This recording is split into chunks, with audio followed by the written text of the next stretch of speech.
నకిలీ పాలు, నకిలీ నెయ్యి, నకిలీ ఆయిల్ ఇలాంటివి కల్తీ చేయడం చూసుంటాం. కానీ సత్యసాయి జిల్లాలో నకిలీ సిమెంట్ను తయారు చేస్తున్న వ్యవహారాన్ని వెలుగులోకి తెచ్చారు విజిలెన్స్ అధికారులు. ఈ నకిలీ సిమెంట్ను కర్ణాటకలో ఈజీగా అమ్మేస్తున్నారు. అక్కడి కంపెనీ యాజమాన్యానికి అనుమానం రావడంతో అనంతపురం విజిలెన్స్ అధికారులకు ఫిర్యాదు చేశారు. అధికారుల సోదాల్లో విస్తుపోయే వాస్తవాలు బయటకొచ్చాయి. మరింత సమాచారాన్ని మా ప్రతినిధి శ్రీనివాస్ అందిస్తారు. ఏదైనా ఇల్లు కట్టుకోవాలనుకుంటారా లేకపోతే అపార్ట్మెంట్ కట్టాలన్న తస్మాత్ జాగ్రత్త. ఎందుకంటే సత్సాయి జిల్లాలోని గోరంట్ల సమీపంలో ఒక నకిలీ యాష్తో సిమెంట్ తయారు చేసే పరిశ్రమను విజిలెన్స్ అధికారులు గుట్టురట్టు చేసిన పరిస్థితి ప్రస్తుతం ఏదైతే ఉందో అతి పెద్ద కంపెనీ అయిన అల్ట్రాటెక్ సంబంధించి నకిలీ ఏదైతే దాదాపు 80% యాష్తో తయారు చేసి సిమెంట్ను పక్క రాష్ట్రానికి విక్రయిస్తున్నప్పుడు విజిలెన్స్ పోలీసులు రెడ్ హ్యాండెడ్గా పట్టుకున్న పరిస్థితి. దీనికి సంబంధించి ఎలా ఇన్వెస్టిగేషన్ చేశారు, ఎలా గుర్తించారో తెలుసుకునే ప్రయత్నం చేద్దాం. చెప్పండి సార్, మీరు ఎలా గుర్తించారు? ఎందుకంటే ఒకటే బ్రాండ్కి సంబంధించి ఒకటే కవర్ కూడా ఉంటుంది, ఎలా గుర్తించారు? మాకు లాస్ట్ ఫ్రైడే మా హెడ్ కానిస్టేబుల్ నాయుడు అని ఉన్నారు, ఆయనకు ఒక ఇన్ఫర్మేషన్ వచ్చింది, డిస్క్రీట్ ఇన్ఫర్మేషన్ వస్తే అది మాతో షేర్ చేసుకున్నారు.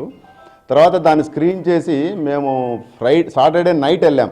ఆ ఫ్యాక్టరీకి వెళ్తే ఆ ఫ్యాక్టరీలో మేము పోయిన టైంకి ఒక లారీ ఉంది, ఒక లారీ లోడెడ్ లారీ ఉంది, మనుషులు 2 ఉన్నారు. మేము లోపల పోయాము, ఎంత వెరిఫై చేస్తే ఈ అల్ట్రాటెక్ సిమెంట్ ఇది ఉంది.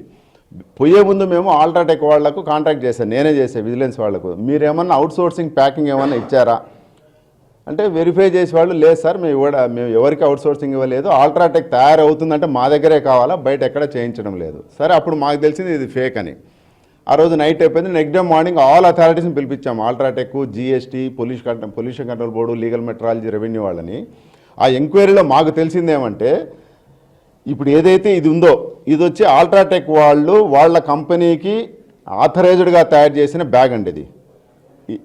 దీంట్లో ఈ ఆదిత్య బిర్లా లోగో ఏదైతే ఉంటుందో బ్లాక్ కలర్ ఉంటుంది. అది ఏ బ్రాండ్ సిమెంట్కైనా బ్లాక్ కలర్ ఉంటుంది. ఈ బ్యాక్ సైడ్కి వచ్చే లోపల ఆ కార్నర్లో ఉందే ఇది ఎవరైతే తయారు చేసింటారో కంపెనీ వాళ్ళ లోగో అండి అది. ఇక్కడ మేము కస్తూరి సిమెంట్లో మేము పట్టుకునే దాంట్లో ఇది వచ్చి ఇది కర్ణాటకలో సేల్ చేయడానికి తయారు చేసిన డిజైన్ ఇది. ఈ బ్యాక్ సైడ్ కూడా రెడ్ ఉంటుంది, దీనికి బ్లూ ఉంటుంది, దీనికి రెడ్ ఉంటుంది. ఇక్కడ లోగో లేదు చూడండి. అయితే బ్యాగ్ దీనికంటే చిన్నగా ఉంటుందండి, ఒరిజినల్ దానికంటే కొద్దిగా చిన్నగా ఉంటుంది ఇది. అయితే ఇందులో ఇంట్రెస్టింగ్ థింగ్ ఏమంటే వన్స్ ఇది ఒకసారి ప్యాక్ అయిన తర్వాత ఫ్యాక్టరీలో బయటకు వచ్చే ముందు లేజర్తో ఆ డే టు బ్యాచ్ చేస్తుంది ఇది. అక్కడ లేజర్ మిషనే ఈ డే టు బ్యాచ్, వాడు ఈ డే టు బ్యాచ్ కూడా వాడు తయారు చేసి వేస్తున్నాడు. ఇది they suppose to cell in Karnataka only, ఆంధ్రాలో చేయడానికి లేదు. అందుకు వీడు తమిళనాడు నుంచి ఈ బ్యాగులు తెప్పించుకొని కస్తూరి సిమెంట్ వాడు ఒక 80-85% ఫ్లై యాష్, ఓపీసీ కానీ పీపీసీ కానీ ఒక 10-15% మిక్స్ చేసి ఫిల్ చేసి ఎవ్రీడే నైట్ ఒక 3,500 to 4,000 బ్యాగ్స్ తయారు చేసి కర్ణాటకలో వాడు పంపించి సేల్ చేస్తున్నాడు. ఇవి ఎవ్రీడే బూడిదతోనే సిమెంట్ తయారయ్యే పరిస్థితి ఉంది ఇక్కడ. మీరు ఏదైతే నిన్న రైడ్ చేశారు అక్కడ ఇలాంటి సిమెంట్ ద్వారా బిల్డింగ్లు కడితే ఎన్ని రోజులు మనకి యాక్చువల్గా ఇక్కడ బాధపడవలసిన విషయం మెయిన్ అదే. ఇక్కడ ఇప్పుడు ఇది తెలుసో తెలియకో ఈ బ్రాండ్ నేము యాక్చువల్ కంపెనీ అధికారులు తప్ప మరి ఎవరో కూడా గుర్తించలేని విధంగా ఆ సంచులు అయితే ఉన్నాయి. దీని సామాన్యుడు కానీ కామన్ మ్యాన్ కానీ అవన్నీ తెలీదు. వాడు కొన్న తర్వాత ఈ ఇమ్మీడియట్లీ కూడా కొలాప్స్ అయిపోతాయి. అది తప్పు కాంట్రాక్టర్ మీద ఇంకొకరి మీద పోతుందే తప్ప ఇక్కడ డూప్లికేట్ సిమెంట్, కల్తీ సిమెంట్ అనే విషయం వాళ్ళకి తెలియదు. Okay sir, thank you.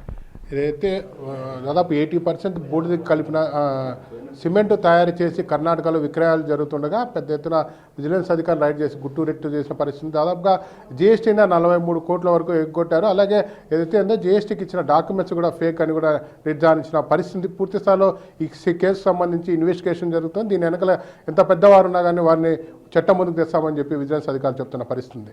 Cameraman Srinivas, NTV.